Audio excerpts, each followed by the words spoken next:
విజయవాడ తూర్పు నియోజకవర్గంలోని 4వ డివిజన్ సెంట్రల్ ఎక్సైజ్ కాలనీలో 13 లక్షల అంచనా వ్యయంతో చేపట్టనున్న రోడ్డు నిర్మాణ పనులకు ఎమ్మెల్యే గద్దె రామ్మోహన్, ఎంపీ కేశినేని శివనాథ్ శంకుస్థాపన చేశారు.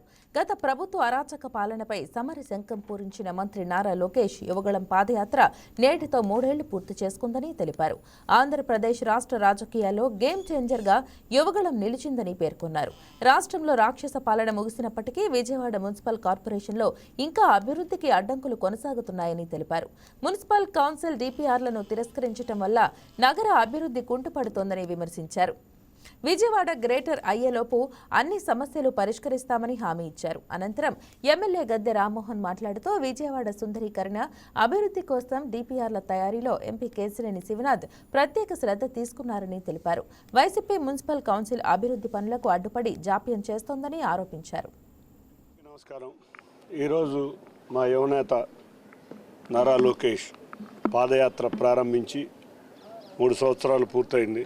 రాక్షస పాలన నుంచి రాష్ట్రాన్ని విముక్తి చేసిన ఈ పాదయాత్ర ద్వారా ఆయన రాష్ట్రం మొత్తం నలుమూలలా తిరిగి రాష్ట్రంలో ఉన్న సమస్యలను తెలుసుకుని ఇవాళ రాష్ట్ర సమస్యలు పరిష్కరించడంలో ఆయన నిరంతరం చేస్తున్న కృషికి మేము విజయవాడ వాసుల తరపున ధన్యవాదాలు తెలుపుకుంటున్నాం.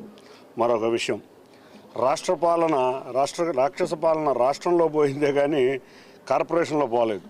ఎందుకంటే ఈ రాక్షస పాలన వల్ల మేము ఎప్పుడో గౌరవ ముఖ్యమంత్రి నారా చంద్రబాబు నాయుడు గారు మా ఎమ్మెల్యేలందరినీ కూర్చోబెట్టుకుని ఒకటే మాట చెప్పారు, విజయవాడ రేపు రాబోయే అమరావతి ప్రాంతంలో భాగమైన ఈ విజయవాడ మళ్ళీ కొత్త సుందర నగరంగా తయారవ్వాలి, మీకు ఎక్కడికక్కడ నీళ్లు ఆగుతున్నాయి, మొత్తం వీటిని పరిష్కరిద్దామని వారు చెప్పిన వెంబట మేము కార్పొరేషన్ అధికారులతో సంప్రదించి కార్పొరేషన్లో డిపిఆర్లు రెడీ చేయమని మేము సంవత్సర కాలం నుంచి కోరుతుంటే డిపిఆర్లు ప్రవేశపెట్టి ఏదైతే మంచినీళ్ళు, రోడ్లు, అంతేకాకుండా డ్రైనేజ్ సమస్యలు ఉన్న డిపిఆర్ రెడీ చేయడానికి కూడా వాళ్ళ కౌన్సిల్ రిజెక్ట్ చేసింది. అయినా కూడా మేము ఆ రోజు రిజెక్ట్ చేసిన సాయంత్రమే రాష్ట్ర ప్రభుత్వానికి దగ్గర తీసుకెళ్లి దాన్ని జీవో చేపించి డిపిఆర్ రెడీ చేస్తున్నాం. ఈ నెలాఖరు కల్లా విజయవాడకు సంబంధించి స్ట్రాంగ్ వాటర్ కానీ, డ్రైనేజ్ కానీ, డ్రింకింగ్ వాటర్ కానీ 31వ తారీఖు లోపల డిపిఆర్ మా చేతికి అందుతుంది. కన్సల్టెంట్స్ 31వ తారీఖు కల్లా ఇస్తానని చెప్పారు.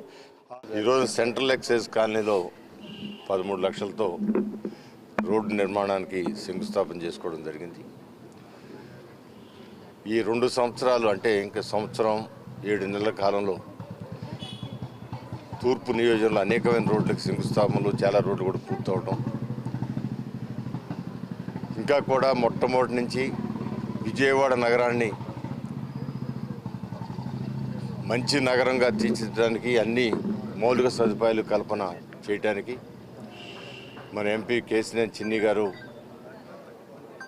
అనేక రకాలుగా డిపిఆర్ తయారు చేయడంలో కానీ అన్ని రకాలుగా ఎంతో శ్రద్ధ తీసుకున్న కార్పొరేషన్ వైఎస్ఆర్సీపీ పార్టీ ఆధీనంలో ఉండటం వల్ల ప్రతిదానికి అడ్డు చెప్పి ప్రొలాంగ్ చేస్తూ ఉన్నారు.